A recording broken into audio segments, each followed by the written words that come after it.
breath and I'm ready to go. I'm falling right in and I'm ready to go. I found what I want and I know that we're on top, so I'll dive in and I'm ready to whoa. Holding my breath and I'm ready to go. I catch you laughing and I'm ready to go. You're holding the match, strike it and ignite my soul. I'll dive in and I'm ready to whoa.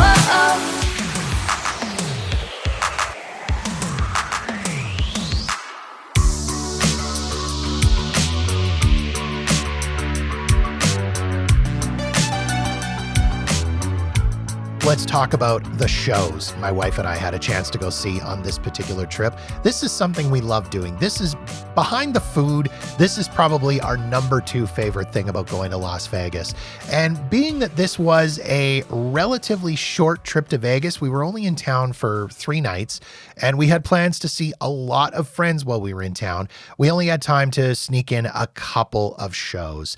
Starting off with Caw by Cirque du Soleil at the MGM Grand. Now, my wife and I actually tried to see this show many, many years ago. We bought tickets. We went to the theater at the MGM Grand. We were standing in line. We were waiting for the doors to open. Things did not seem to be going well. I was looking at my watch as we were in line going, something's not right. They ended up canceling that particular performance of the show. Shut out, left out in the cold. Got a refund though. That was fine. But we decided that since it's been about 10 years, we thought maybe we'd try a redo on this trip. All of our Vegas trips over particularly the last 8 or 9 years, I've only ever seen one Cirque du Soleil show. I went and saw the Beatles' Love a few years ago. My wife has never been to a Cirque du Soleil show ever. So again, we figured it was about time. And where better to start than Caw? Caw was the 4th Cirque du Soleil show to open in Las Vegas. They started running previews back in 2004. Show officially opened in early 2005. Caw is considered to be the first Cirque show that actually has a cohesive story.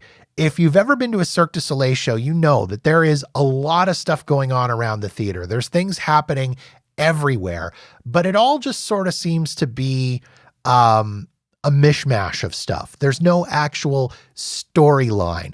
Caw is a little bit different. Tells the story of imperial twins separated in their youth who must undergo a rite of passage of self-discovery, and it follows their encounters with Caw. Now, Caw was an incredible show on many, many different levels. The acrobatics and aerobatics of the performers are amazing. This cast is fantastic. They were just absolutely incredible. The music is wonderful. It's some very, very cool music, incredible performances. The staging and the theater, it's like nothing I've ever seen before. I mean, I am a theater nerd. I've been to a lot of shows, including touring productions of Broadway shows and live performance shows in Las Vegas and elsewhere. I've never seen anything like the staging and performance of Caw. This was just incredible. Caw's stage, I would highly recommend you go search out some videos of this. The stage has no floor. It's a big giant pit, and there's a big net at the bottom of it where performers are often falling down into this pit. 2 big platforms that can swing in and out of the stage area. They tilt, they rotate. One of the stages goes, or platforms rather, goes completely vertical at one point. There's pins that come out of the platforms so that the performers have something to grab onto. When they fall, they look like a giant Plinko game. Just absolutely crazy, crazy stuff going on with this particular show. It was absolutely amazing to watch. There's also some really incredible pyrotechnics in the show, so don't be surprised by that. Some fire, some flames, some fireworks going off. Again, just really, really cool. We bought our tickets for Caw directly from the MGM site. Initially, I actually tried to buy tickets through Vegas.com and got told the show was sold out. The MGM site still had tons of tickets available. The prices on the MGM site were actually better, and this theater was nowhere near sold out. I would say probably 50% full, and my wife and I actually had an entire row to ourselves. We sat right on the aisle, which I always like to do just in case I have to get up or people need to come in or out or whatever. But we had the entire row to ourselves. There wasn't another single solitary human being in our entire row.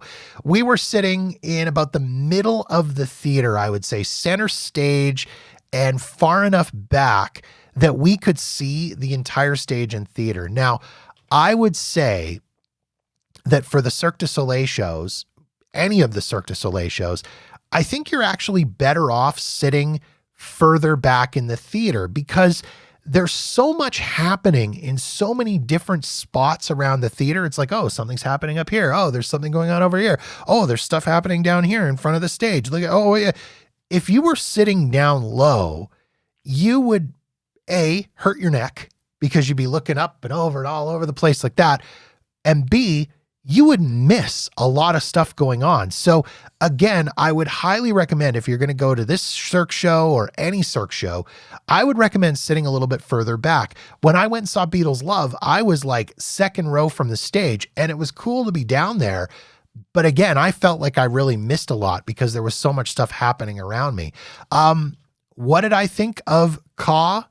I like it. Again, it was a visually stunning show. It was absolutely incredible. I would give it 5 stars. But that being said, I liked the Beatles Love better.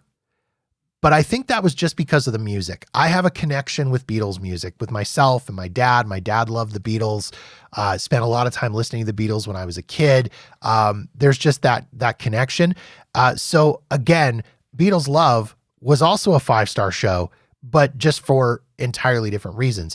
If you're looking for a Cirque show that I think the whole family could enjoy, highly recommend Caw by Cirque du Soleil at MGM Grand. It was really, really cool show.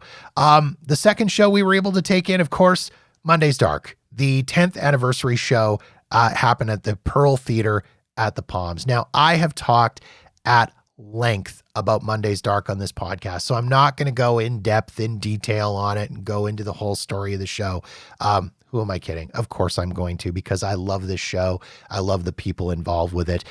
Monday's Dark is a twice monthly variety show held at a small venue just off the strip called The Space.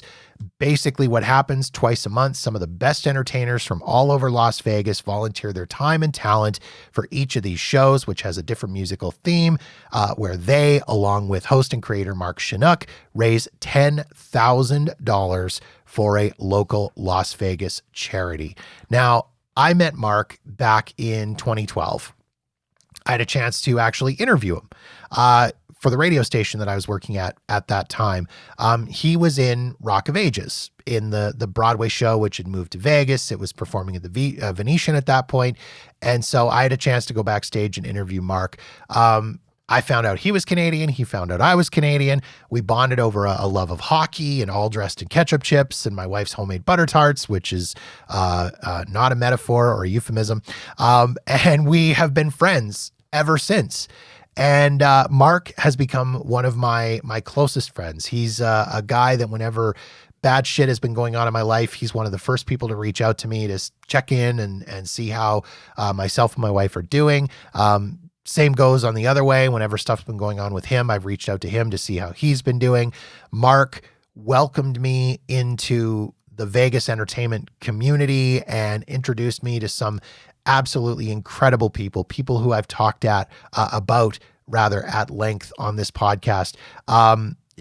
They've connected me with other people who have been on this podcast. Honestly, it would almost be fair to say that without Mark, there would be no Jeff Does Vegas podcast. So thank you to Mark for all of the things that he's done for me and for everything that he's done for the Las Vegas community over the last 10 years. Monday's Dark has been going on for a decade now. They have raised over $2 million for local Las Vegas charities, and they've got a huge waiting list of charities who are waiting to jump on board with Monday's Dark again for 2024. A decade of giving is a huge reason to celebrate, and that was exactly what happened at the 10th anniversary celebration of the Pearl Theater at the Palms. They opened the show with a kick-ass Rock of Ages Las Vegas reunion of sorts with several of the original cast members who came back for that. From there were several Monday's Dark's favorites who made it back on stage, including Sky D. Miles and Michael Shapiro of Reckless in Vegas and Travis Clower from Jersey Boys and the Bat Out of Hell show. There were also performances from the cast of Atomic Saloon. The Nuns came out, and Boozy Skunkton was working the crowd before the show, which was outstanding. The Men of Magic Mike Live came out and did a little performance at the end of the show. The Monday's Dark team also managed to raise a ton of money in-house. They did both a live auction with some absolutely amazing auction prizes. There was a trip to Seattle and a private box to go watch the Winter Classic with the Seattle Kraken and the Vegas Golden Knights, plus a ton of Vegas Golden Knights tickets. There was private jet flights. It was crazy. Some absolutely incredible stuff in the live auction. And again, on the silent auction as well. Post-show, we all went and hung out in the lobby bar at the Palms, which, if you're not familiar with it, has that famous piece of Damien Hirst artwork that is the shark cut into 3 pieces and displayed on the back of the bar.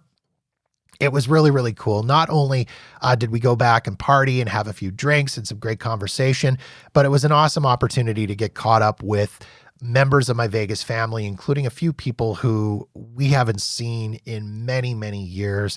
There were lots of laughs, lots of tears, and just an excellent time had by all. FYI, Monday's Dark for 2024, back at the Space for the first show of the year as of January 22nd.